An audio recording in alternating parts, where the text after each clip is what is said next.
Hey everybody, welcome back again to Ken Tamplin Vocal Academy, where the proof is in the singing. I received a crazy amount of requests for Ken, will you please do the story of One Sky by Dimash. I'm actually in Mexico. This is my condo here, and I'm actually living in Flagstaff, but in the cold winter months, I try to get some sunshine, so I come here. And I didn't want to wait till I got all the way back home to do it because I got so many requests, I didn't want it to become antiquated. And so here it is. Now, before we get started, if you're not a Dimash fan, you're probably not going to appreciate this evaluation and analysis because I'm going to go into some depth. It's not going to be, or all these things that people do, these silly, thumbnails to get attention. That's not my goal here. My goal is actually to hopefully help Dimash with this song, with the way I see and interpret it, especially the lyrics. And I'm not going to do a vocal breakdown as much as I'm going to get into the story. Now, the very, very first thing is anyone who has the balls to put out a video that is 13 minutes and 40 seconds long with a 20-second intro alone, just putting his name up front on the top, is kind of like back in the early Thriller Michael Jackson days when they kind of used to do moviolas or different, like almost like little movies, right? As videos, as music videos. So kind of start there. Someone with the courage to do that.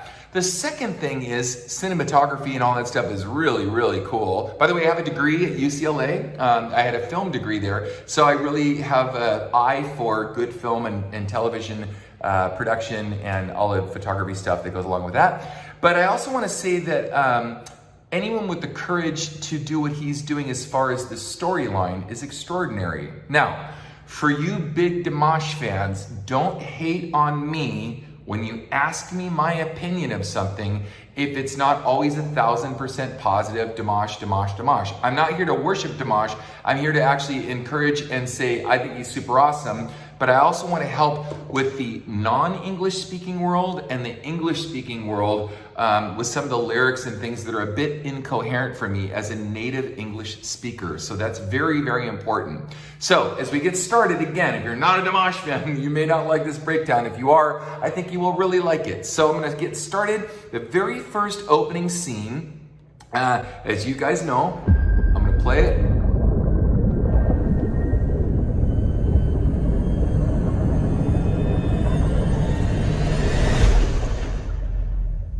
Says Requiem. He's saving a boy's life, laying him down on the beach, giving him CPR.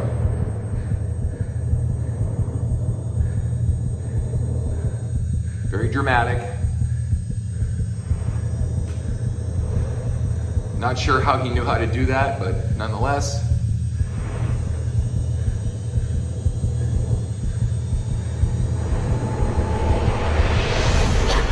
Boom. He resuscitates him.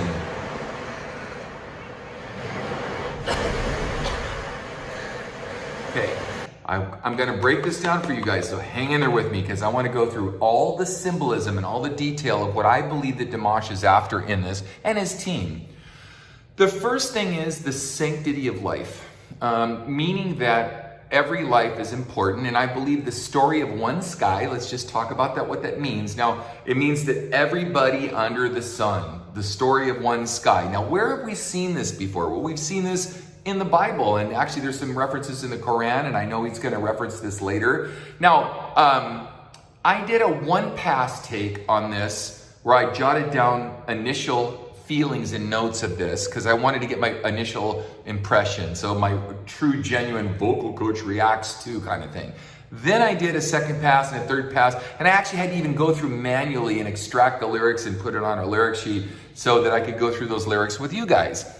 The first thing is that the sanctity of life, very, very important because that's what Dimash wants to articulate. He wants to discuss, okay, the story of One Sky. We're all living in this world together. So what I was going to say about the Quran, the Bible, and other things, the Mishnah, the Torah, the Torah, is where have we seen this before? Well, if you remember, there was a book of Solomon in the Old Testament, everything under the sun, right? So the Ecclesiastes starts out with this whole thing about in the Old Testament about everything under the sun. So we're all subject to all of the principalities, all of the, everything that goes on with whatever happens under the sun. We're all part of one collective, okay?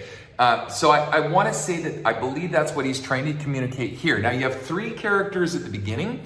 You've got a young guy who kind of looks like a young Dimash. I think that was the depiction.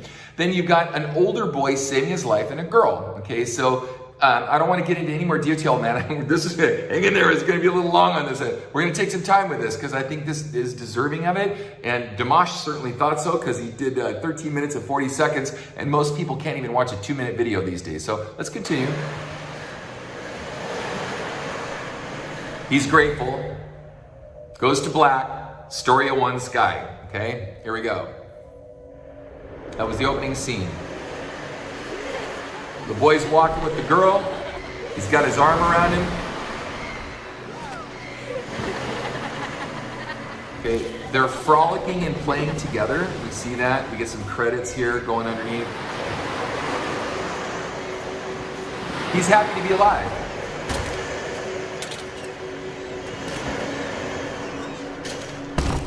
Digs into some treasure chest, not exactly sure what this is. By the way, for you guys that don't think that this was really well thought out, it's a lot more thought out than you think it was. Wait till you see what I'm about to talk about and some of this stuff. Stay with me because I think you'll like this. Here we go. Opens up like a treasure chest. Digs around for some stuff.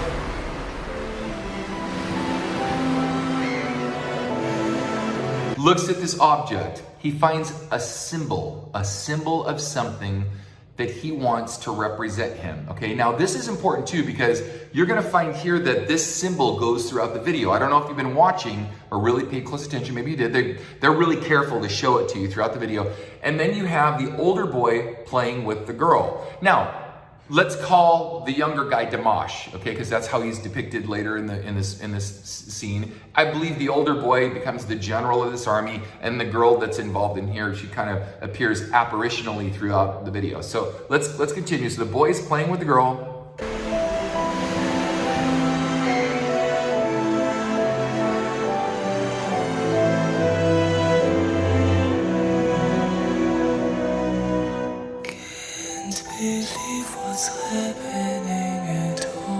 Somehow, they don't describe this there, but you get this older boy has an altercation with the girl. This is important because all of a sudden there's a rift, a pulling away of this triunity that's going on. And is it supposed to be that? I don't know. But there's a triunity that's happened that's been separated. And then Dimash, as a child, I believe, digging through this box, is created this symbol, and he's going to create this as a symbol of solidarity or friendship to this guy that just saved his life. He wants to keep him as a friend. Here we go.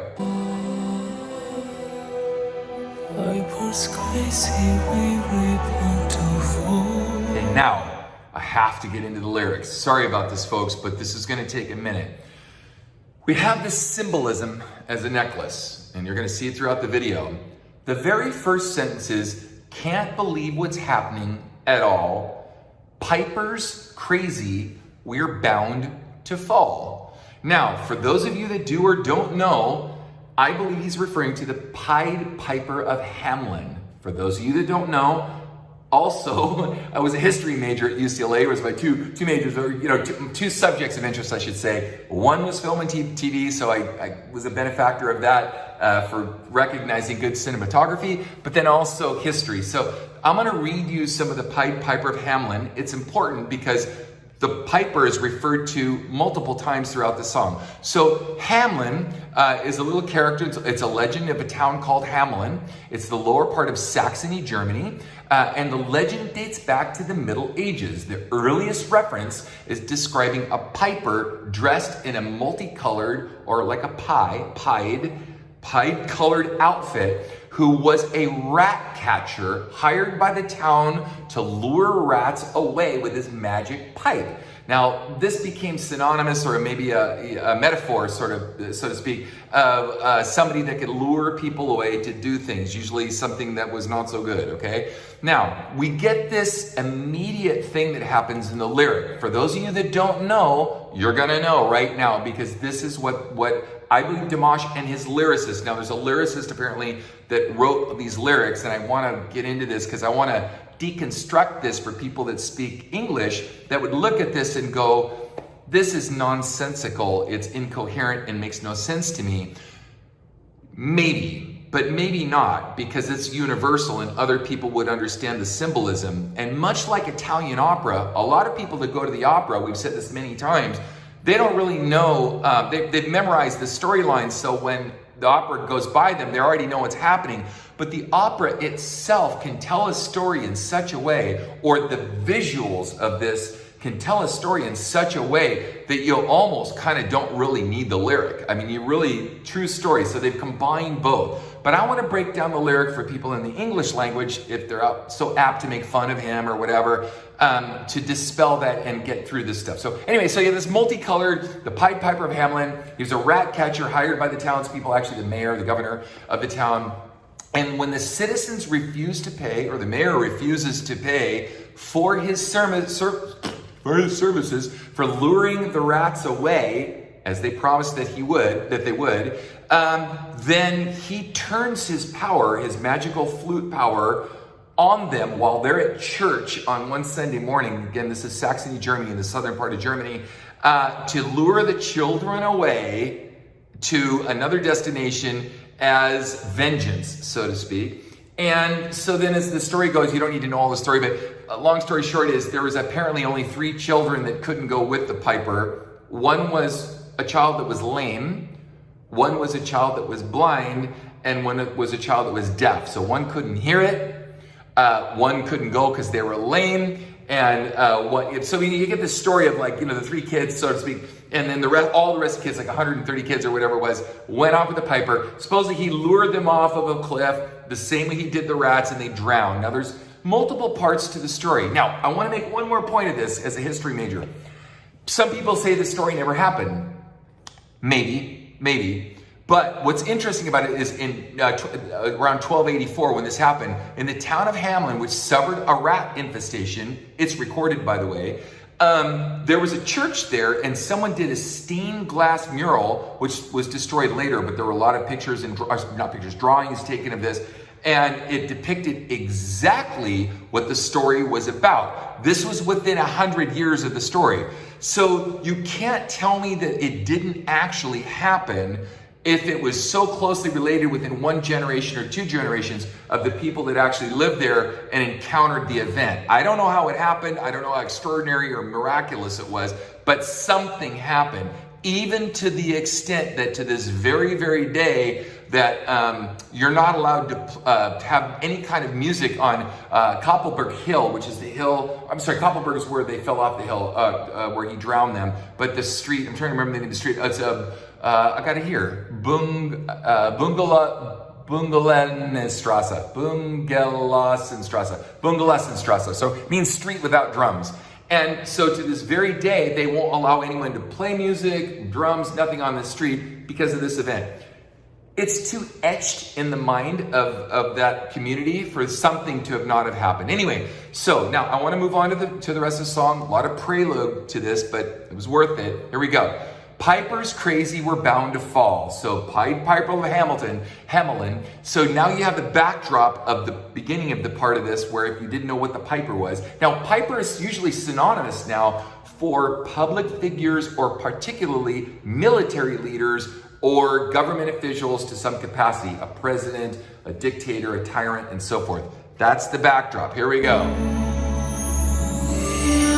We're the reason we are causing all that pain to the sacred room that gave us life. Okay, he takes this symbol that he makes and he made it, now he's racing off to this.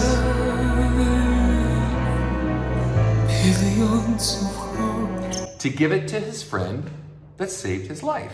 Okay, pretty cool, pretty interesting. Now he's handing him this symbol of solidarity or friendship.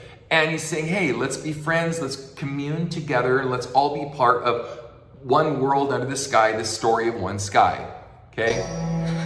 Billions of sense and soul. He kind of blows him off, and he's obviously pissed off at the girl. Maybe she didn't relate to him in some way. So he puts it in his hand, he gives it to him. Now, the lyrics, again, are really unfortunate because we're the reason we're causing all that pain to the sacred womb that gave us life. In the English language, we just wouldn't talk that way. And I'm not gonna try to rewrite his lyrics for him and say how I would have said it as a songwriter. But, so it's because of us that, we bring this on ourselves. Let's just say it kind of as a colloquialism. Anyway, so this is coming up. Billions of hearts, billions of cells, kind of weird, and souls and dreams, billions of lives shouldn't ever turn to senseless horror. That's a mouthful of words that could have been said shorter, so I'm not busting Dimash's chops or whoever wrote the song. It could have been written a little better if you were looking to do it in the English language. I think you were, because you were looking for solidarity around the world, English being maybe one of the greatest languages, like Greek back when when Alexander the Great conquered the known earth, to try to get everyone on the same page with the same language. So anyway, why you'd say billions of cells and souls and dreams, kind of weird. Anyway, billions of lives should never turn to senseless horror. So we're getting a tip off before it happens of what this is supposed to mean. So let's continue with the video. Here we go. By the way, his sensitivity in his singing, so here we're talking about the lyric and what he's trying to do with the song here. His sensitivity is so much so that he's drawing you in so intimately that he's engaging you in a way that you can't escape it. So it's inextricably linked to the video. So the way he's pulling us in, his gentleness and the way he's singing is really giving us a cue as to us having to go like this to hear what he's saying, okay? Here we go. Dreams, billions of lives shouldn't ever turn to senseless horror, so December. Now, the interesting thing about whoever did the cinematography of this is I never got the sense that Dimash, as a kid, was hitting on the girl. I never got the sense that they were an item. I just got the sense that he was loving and kind and grateful and playful and wanted this sense, again, of unification, solidarity. And so let's continue. Now, I want to go through these lyrics. So the lyrics that are coming up here are, so tears and blood won't follow death. What does that mean? Tears and blood won't follow death. Well, interpreting on the first pass, I didn't quite get it. Interpreting on the second pass, like I said, I did multiple passes, meaning that we shouldn't go from sorrow to sorrow to sorrow and then death be our ultimate end of what this life was all about. It says they should flow with tears of life. Gratitude, humility, loving kindness, all these things, again, coming together in communion. So he's trying to bring us all together. Super cool. By the way, holy cow, how many people are preaching this message right now? You've got a guy risking his career on this, and he's willing to do that. So, wow, that's all I can say, rather than some sexual thing or some, violent thing or something that's sensationalistic to try to get people's attention, right? He's not doing that. He's pouring his heart out to you guys in this video and spending the money to do so. Anyway, with blood of birth, the flow, last chance is here. Again, these, as an English-speaking native, that's kind of incoherent. But what I think he means is that we all come from the same genetic makeup, the same blood, the same family line. And just because we've been separated geographically, demographically, and many other ways, that it doesn't mean we're so different, and we should all come together. And he's going to talk about this more in a minute. And I want to read the next line too, because this chorus repeats itself. It says, can we balance on the edge of a fiery grave? It's kind of weird, right? What does that mean? Again, it's whoever wrote this thought they were being cool and cute and creating this imagery. For me, it's kind of nonsensical. It's, but, again, I'm allowed in my opinion. I'm giving you my opinion. Dimash guys out there, don't hate me for this. I'm trying to enlighten you. As an English speaker, I feel like I'm somewhat erudite in this world because I've done this a long time. Anyway, can we balance on the edge of a fiery grave? What does that mean? It means that we're living on the brink of disaster. Can we really do this? Are we really going to do this? Our future, is it possible to save? First he says, is it possible to see? And then he says, is it possible to save? I'm going to stay with the save line going through it because it's easier to think about. So can we save our future? Like, you know, are we destined to kill ourselves, basically? So here we go. Back to the Piper. That's why I gave you the Piper thing at the beginning. So when our crazy Piper's failing or is failing, we decide to stop the trailing. In the English language, trailing is, you know, something that's way out here, dangling, following that. It means to follow. So let's do this in the English language. So when our crazy Piper's failing, have we decided to stop following him or her or them? Okay, we decide to stop following this crazy guy. We decide to follow the light. We're making a final turn to right. Okay, now you could say, wait a minute, why not to the left? Good question. Anyway, all right, so we decide to follow light. We make the final turn to right. We are choosing life. There is so much in this, and I'm not going to go down choosing life road and choosing choice road and all this stuff, but I'm a firm believer that he's making some specific innuendos throughout this because he does it a lot more in the imagery and symbolism that's coming up. Anyway, learn to share again. Learn to share the love again, not shares. Dimash, what are you doing here? Let's break this down. This is what I think he's saying. Learn to share again. Let's remember, like, we're all in this together. Learn to share love again, not materialism, not going after power and lust and greed and control and all these different things. So when he says not shares, I think he means the spoils or the earth's materialisms, basically. Learn to live again. Let's remind ourselves of what we're here for. Now, next line, and I'm gonna play the video so we can get through the lyric of this, so I can, you know, have it. In fact, let me go ahead and do the video up to this point because I'm gonna make another point in a minute. Anyway, so we're on the part of won't follow death. Won't follow. I'm not gonna go down the road of death.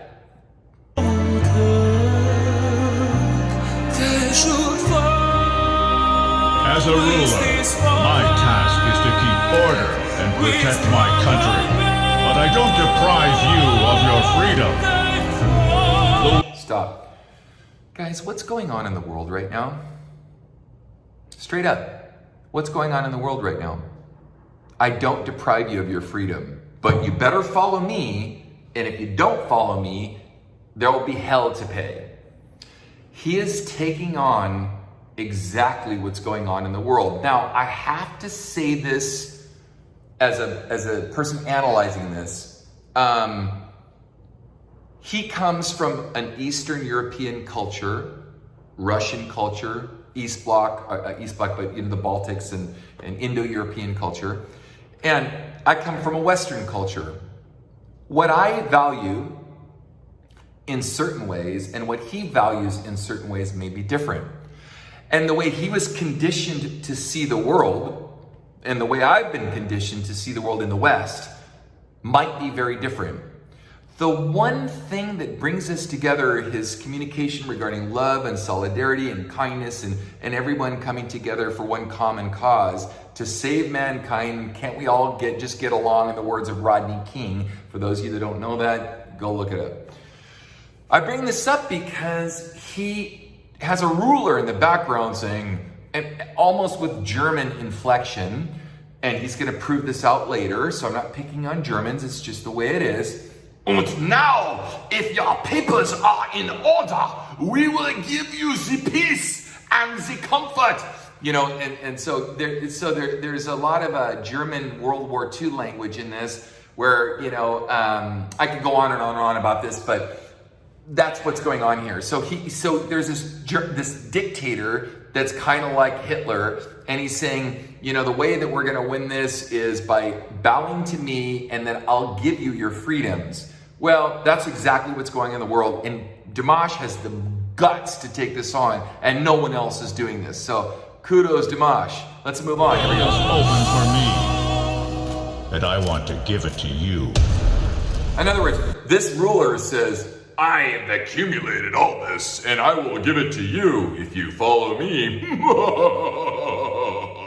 That's what's going on here. Okay, let's move on. Here we go.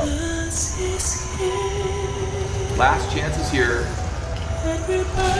Can we balance on the edge of a fiery grave? Our future, is it possible to save it?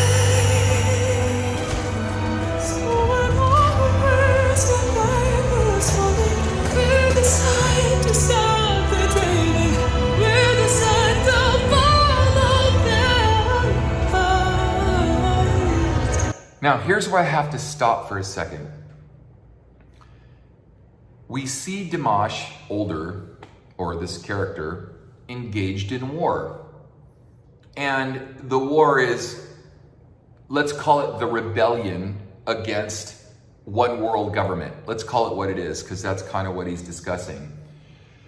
And yet there's still a lot of killing going on. And I don't think his message is to communicate that in order to recalibrate humanity, we're gonna all have to fight against this rebellion in this kind of way. I think what he means as a representation is that the rebellion is willing to do whatever it takes to stop this carnage and stop this insanity of this world dictator that's looking to come and take over. And this is really important because there's something called the spirit of Antichrist, and it's almost like this character that's going to come on the scene, Antichrist. This is in the Bible, this is in other places also. There's lots of places in literature and scripture that talk about this. But I want to emphasize this as we're going along, so we're clear about the imagery, we're clear about the language, clear about what he's trying to communicate. Next line, here we go.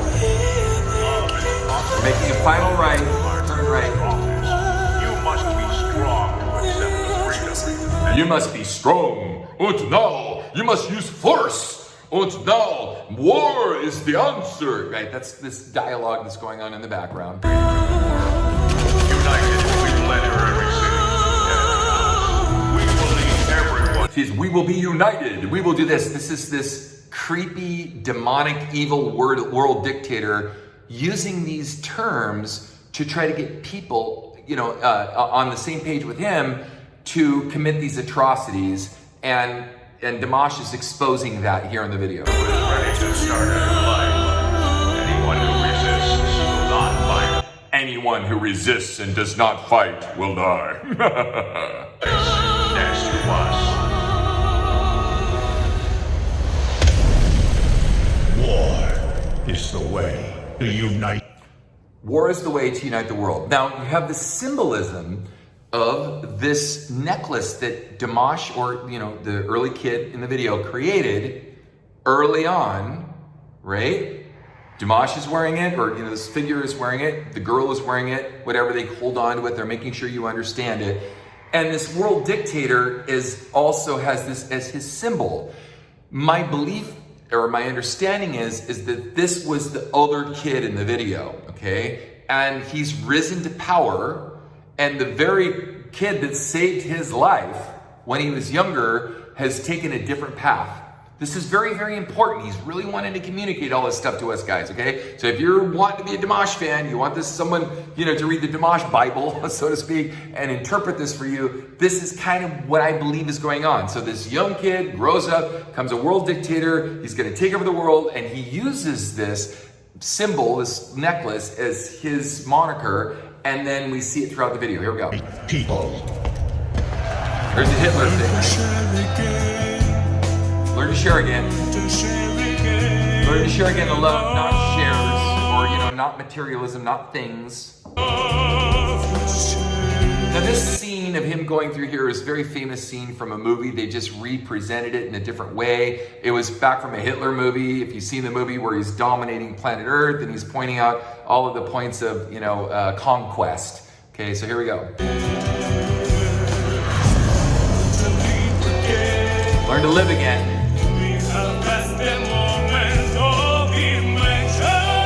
Now, I said I wanted to stop the lyric there because I said I wanted to talk about we have passed the moment of imagine. People probably just skip right over this stuff. I believe the writer, maybe not Dimash or she convinced or whoever, I think it was a woman that did this, the lyric, I could be wrong. But the word imagine is capitalized and it's in quotes. Imagine there's no heaven, it's easy if you try. And then he says, imagine all the people living in that, right? So it's saying that, getting past all the wars of religion, getting past all of the conflict of, religious, conflict. And he's using this as a specific means by which he's trying to get you guys to see, let's get past our differences and become human beings. So he's trying to put a lot of humanity on this as he's going along here. Let's continue. Here we go. The world is a feast. There's the symbol and the woman on her neck, right? Do we have to starve? He's holding the emblem.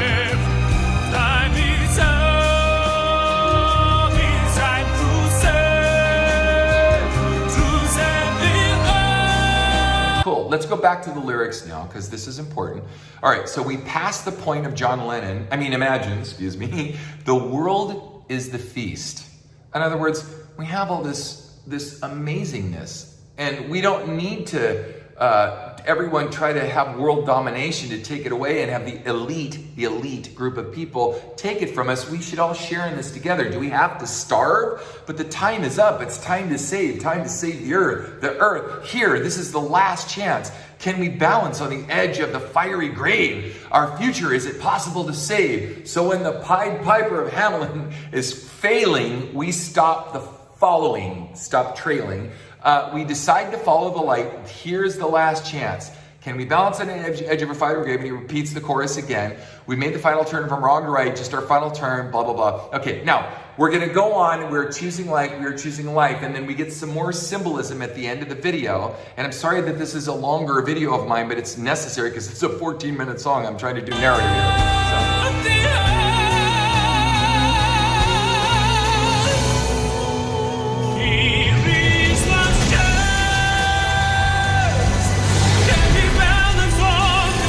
Now, by the way, the drama of him going,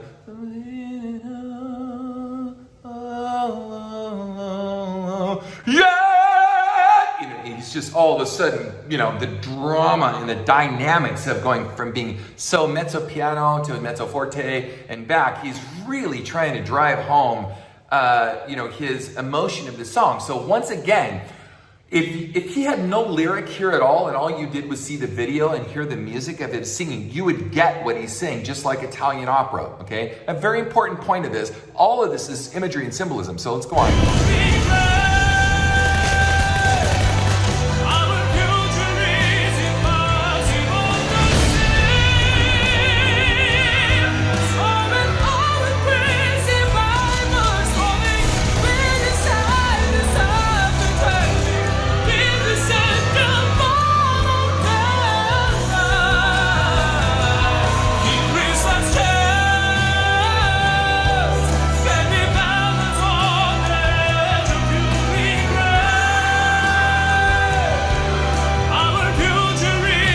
In the video, if you notice, it's a respecter of no persons. They're going after women and children and everything. They're not like just going after soldiers here. Now they're digging in as deep as they can into culture and going after every man, woman, and child. So that's important because he's drawing that out in the video. Let's continue.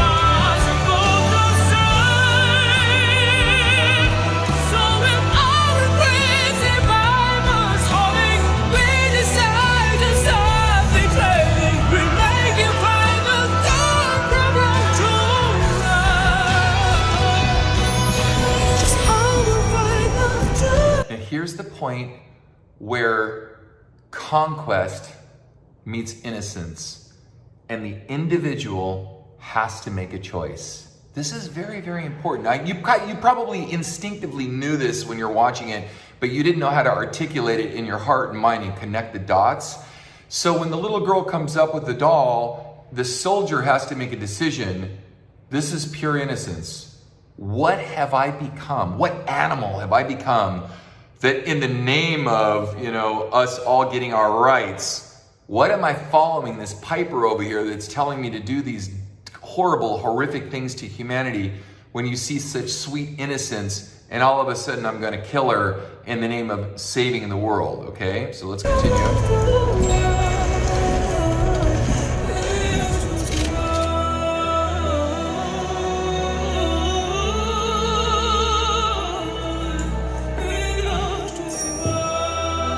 Stop. Waldenberg. Okay, again, as a history major, so Waldenberg basically, I told you there was German allusions to all of this. It dates back to 1253, which is ironic because Waldenberg is around the date or time, which is the type of the Pied Piper of Hamelin. So remember I said Pied Piper of Hamelin, it was around 1200s, 1253, 1258, 1257. So by 1330, it was a free city plagued with war and reduced the population during the 30 Years' War, the Confederation of the Rhine in 1806, which was annexed Waldenberg in the United Kingdom, or excuse me, into the kingdom, not United Kingdom, excuse me, the kingdom of Württemberg, right, under the process of mediatization. So the town had been part of the Federal Republic of Germany, the state of Baden-Württemberg, since 1952, which came later, and they had this consolidation of this. But so he's drawing back to a time, so you miss the symbolism, all of a sudden. How ironic that he's talking about the Pied Piper of Hamelin, and then he goes back into Wallenberg, which is consistent with a pre-part of World War II in Germany. But he's giving us the symbolisms. Now, let's remember, we didn't have all these guns and things back in this time. So for him to have the symbolism prior to the weapons of mass destruction on a combat level didn't exist. So, you know, you fast forward to that, Germany, the state of Baden-Württemberg, has been since 1952. In April of 1945, at the end of World War II, the town had been occupied for a last-ditch stand by the Wehrmacht against the advancing United States Third Army. This is important because now he's bringing in the United States to this. The United States Third Army was almost completely destroyed by American artillery. Now, he doesn't tell you this. And I'm not saying America is great, bad, or indifferent. That's not the point. The point is he's bringing us into this intrigue where he's saying that even the United States has entered into this idea of world conquest in the name of saving our own solidarity as Americans. And anyway, post-war effects have reconstructed in some historic buildings and so forth. Anyway, so I bring this up because he's a respecter of no persons. He's trying to get everybody to say we're all guilty. No one's immune from what's gone on here, okay? That's cool because I believe that also. So let's continue.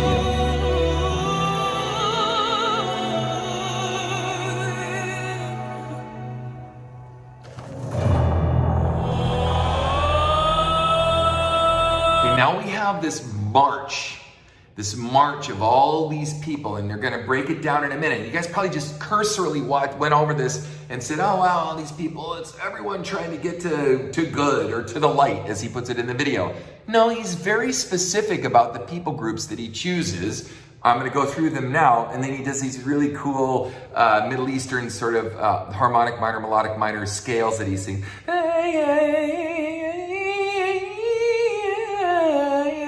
You know, it's cool stuff. Here it goes.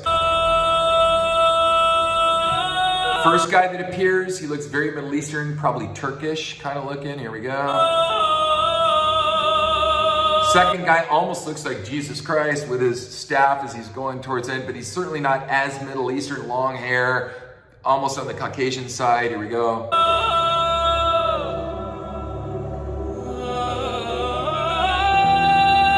By the way, it wouldn't surprise me, I didn't go that far into a deep dive. He's probably depicting historical characters, and I should have picked them out. So whoever the Turkish guy was probably some guy advocate for, peace. And then we have Jesus Christ, sort of, with the staff. And then we're going to get to other people here in a minute.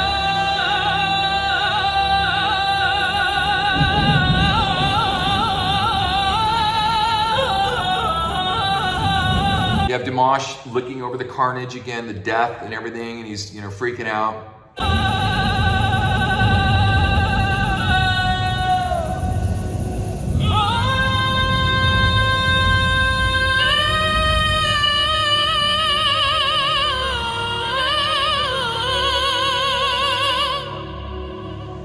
Okay, now, right at minute mark, let's see what this is here. 7 minutes, 45 seconds. We're only a little over halfway through this video, but I'm gonna speed up the end, so I'm not gonna torture you too much. It looks like a young guy sitting down, legs crossed, reading what looks like the Quran. So that's obvious.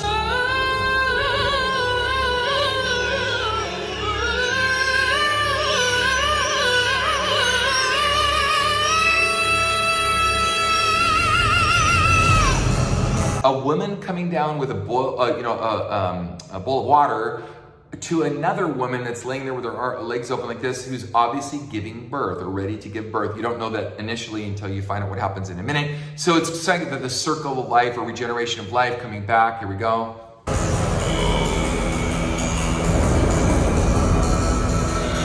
That almost sounds like a Tibetan chant, and then they showed what looks like Tibetan monks after that. So we've got we're going around the globe right now of religion and, religious philosophy and theology.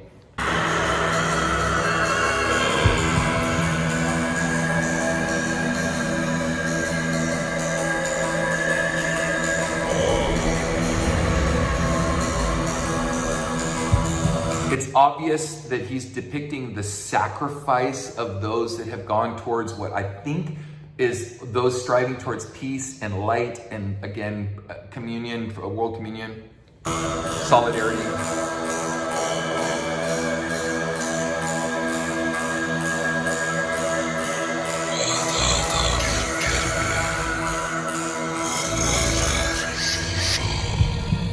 I have no idea what that guy's saying. Woman's about to give birth here.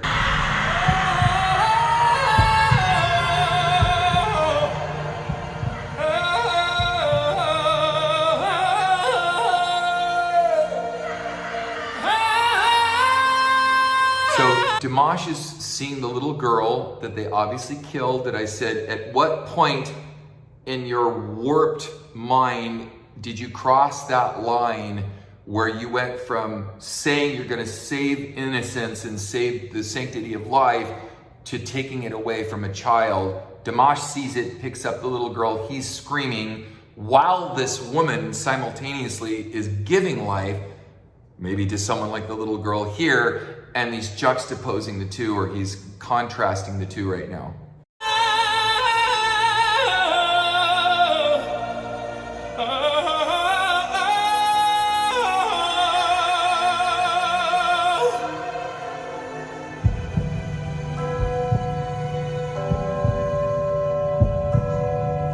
Okay, now, again, there's another thing where there's a book that's being held, and I can't really see what it says. I'd have to go back and look, but there's a book with like a star in it. It might be a Quran or another religious, piece of literature.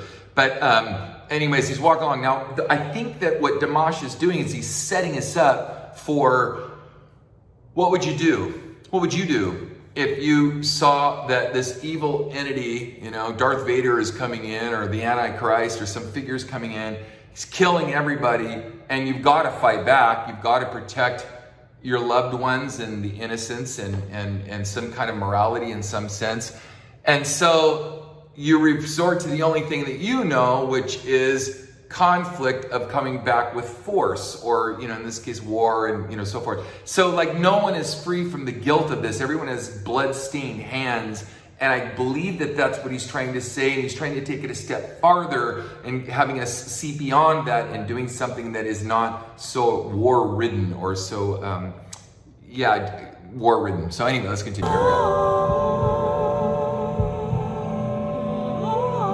A cross, obviously depicting Christianity. So he's brought in the Middle East, he's brought in, the Far East, he's bringing in Christianity, and he's the collective of world religion. What looks like Jesus Christ dead, sacrificing himself on the journey to light. Again, the woman giving labor, the circle of life. Now this guy here, he's blowing what looks like a shofar. I'm not sure if that's what it is. The shofar is the horn that they blew during Rosh Hashanah, Yom Kippur, the Jewish people. So now he's bringing in the Middle Eastern part of the Jewish community. So he's really trying to cover all bases, nailing everybody here.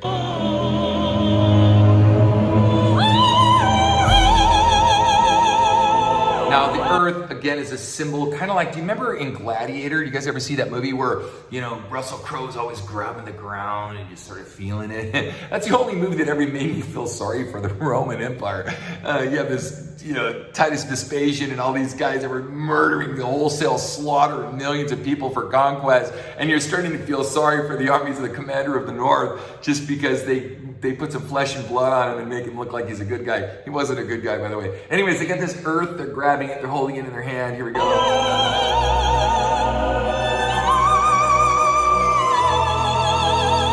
Walk into that.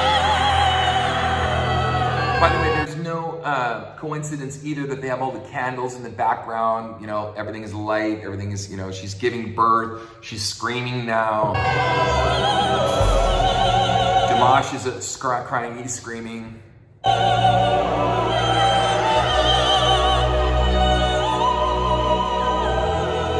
There's the symbol in the hands.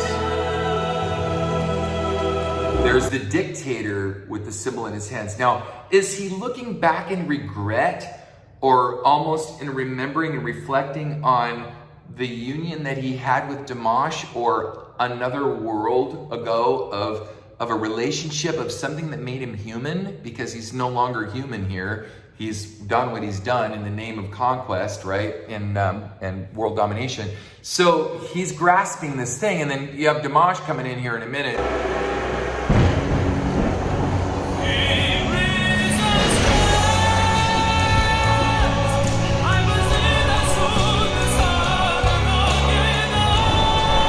Now, there's something in this, it's a gut level feeling, but that Dimash is calling us all to arms. What does that mean in the English language?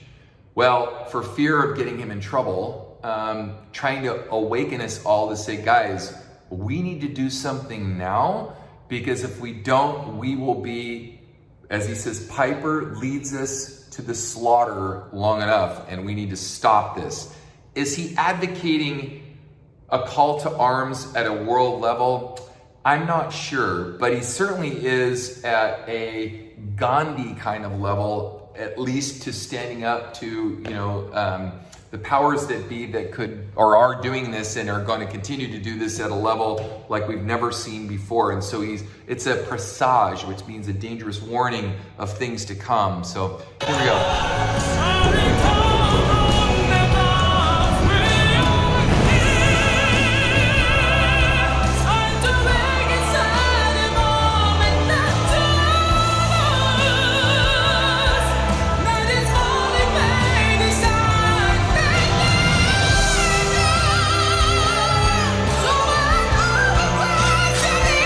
So before he actually pulls the trigger here, I want to go ahead and read the lyric of this because it's important. Time to wake, not a moment left to lose. Night is falling, feet is tightening the noose. So in other words, the noose is you know, gallows pole, excuse me, gallop too. That's a pole, that's a voting poll. Anyway, so he's saying that we're all basically, it's tightening the noose and we're all being strangled by this event. Then his action kind of is counterintuitive or contradictory to the rest of this beautiful cinematic event that he's got going on. He's going to shoot the guy and kill him. Now, is he saying that this is a byproduct of what we become when we're forced to have to do this in rebellion to stop this insanity? Is he actually calling us to arms? Is he saying, you know, somehow we have to do this and this is just a metaphor for that? I don't know. Ask him. I'm not Dimash. But it's sort of in the movies, it's a little disappointing only that we got to stop this for sure. Is this the answer? Does combat war to countermand this? I don't know. You know? So he kills... Oh, by the way, I wanted to add too, if this was the guy that saved his life when he was younger, how hard would that be? You got this guy that saved your life. Now, there was a movie called Crash.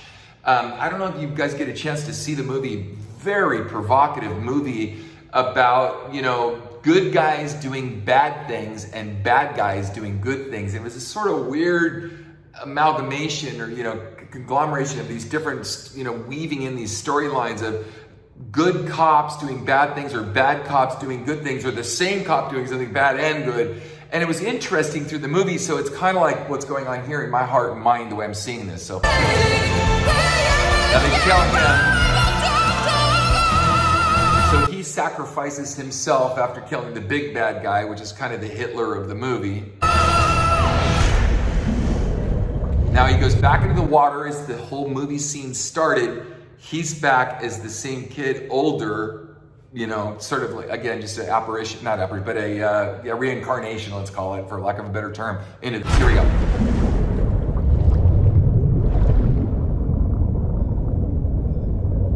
It's long. I'm gonna fast forward some of this because this is already 50 minutes in here. You see the woman, she gives the baby, there's the baby, they're offering the baby, maybe to some sort of, I don't want to say sacrifice, but celebration of life, right? Starlight comes in, all the people that were walking in the line, you know, you got all these people standing in this line, we're choosing life, we're looking at the light.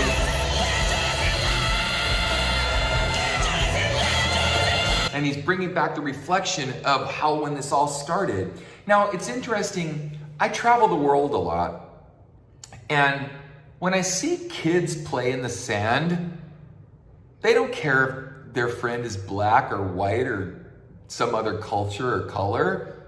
They're just kids. They're just the innocence of childhood, you know? And they were never told to hate that guy and why they should hate him. And he doesn't believe like we believe. And, you know, and yes, kids are prone to not sharing and this and that, whatever. But if they're taught healthy, godly, cool things, they grow in, most of the time, they grow into this respecting of life and respecting the sanctity of life and everyone's feelings and so forth, religion, etc. So he says, we're choosing life. And I want to get into the end dialogue here because that's important, because that's why Climax is the whole section.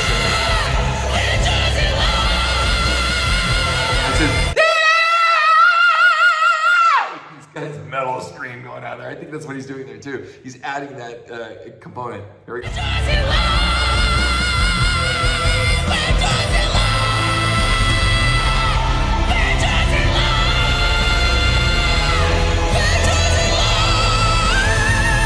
We're choosing life, we're choosing life, we're choosing life, we're choosing life. It's this mantra that's being...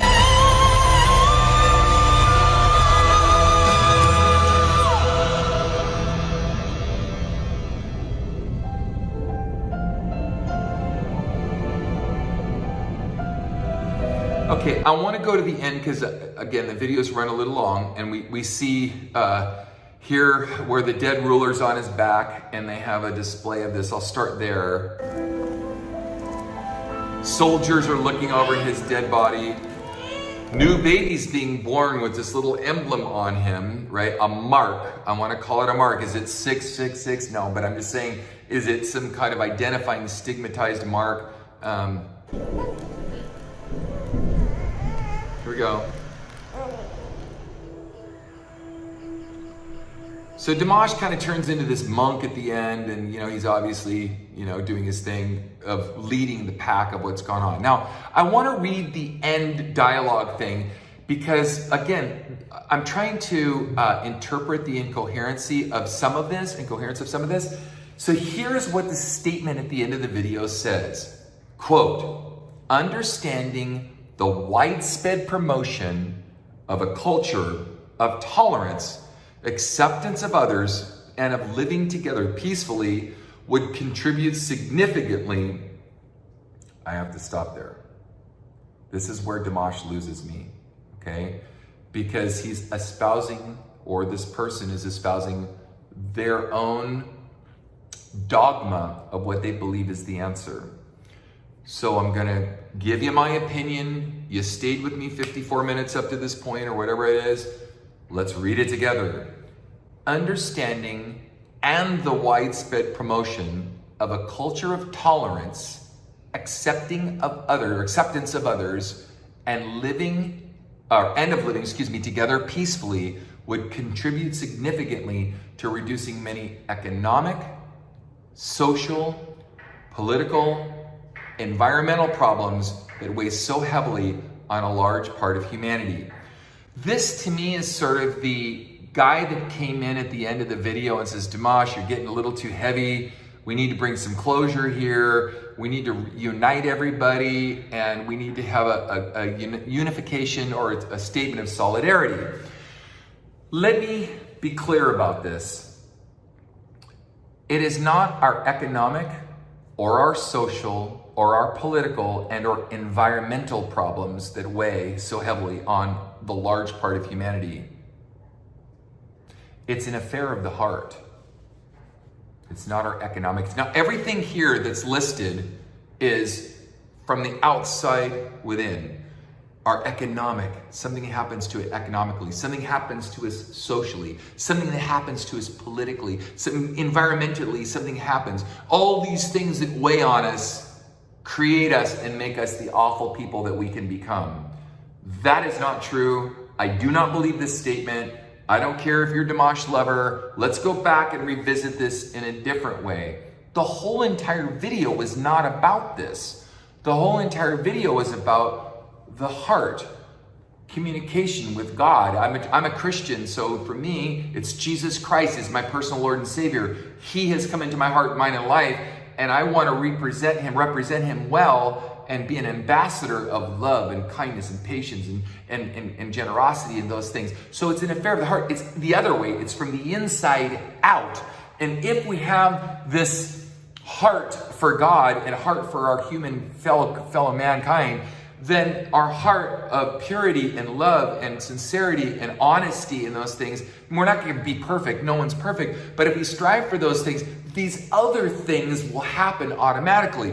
We'll want to take care of the earth. We'll want to share with our fellow mankind economically. We'll have better social skills. Even if you don't agree with me, that's okay. Let's sit down at the table of brotherhood and talk about this and communicate. So all of these other things that weigh heavily, no, what weighs heavily on man is our own greed and lust and selfishness and, just our own self-serving ways, or seeking out our own dominating planet Earth, domination of planet Earth of our own. And we see this in the video, so the end statement isn't consistent with the video in my personal, not just feeling, but life experience. So anyway, hopefully you guys enjoyed this. This is a very long video that I think I've never made a video that was this long before, but I felt like it deserved this because I got so many people that asked me about it. Wonderful statement. Dimash has got some cojones the size of Venus to come out and do this and be able to make this kind of statement.